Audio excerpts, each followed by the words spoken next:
আপনি তো কালো, আর শ্বশুর মশাই তো পুরো কেলটুরাম। কিন্তু আপনাদের মেয়েটা তো সুন্দরী কি করে? আরে বাবা তুমি জানো না, পাকেও তো পদ্মফুল জন্মায়।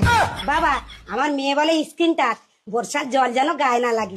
হ্যাঁ, আমি আপনার মেয়েকে অনেক সাবধানেই বাড়ি নিয়ে যাবো। এই চলো চলো চলো চলো চলো চলো চলো চলো।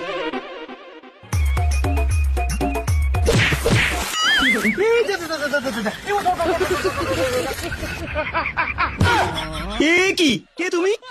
আমি তো পদ্ম ফুল, তোমার বউ। তুমি কেলুরাম কেন? আরে আমি কি করব, জলে পড়েই তো সব কালার গ্রেডিং হয়ে গেছে। তোমার মা আমার সঙ্গে এত বড় প্রতারণা করলো? চলো আগে তোমার মায়ের কাছে। সাউরি, এই সাউরি, কি হয়েছে জামাই? আরে রং করে মেয়ে দিয়েছেন, তাও আবার নকল রং, সারা জল পড়তেই হয়ে গেছে। আমি তো আগেই বলেছি বাবা, মেয়ে আমার স্কিন টাচ, গায়ে যেন না জল লাগে। অত শত আমি বুঝি না, আপনার প্রোডাক্ট আপনি ফেরত নিন। শোনো বাবা, মাল ভেঙে গেলে ওয়ারেন্টি দিয়ে সারিয়ে দেবো, কিন্তু জলে পড়লে নো গ্যারান্টি। তার মানে আপনি মাল ফেরত নেবেন না?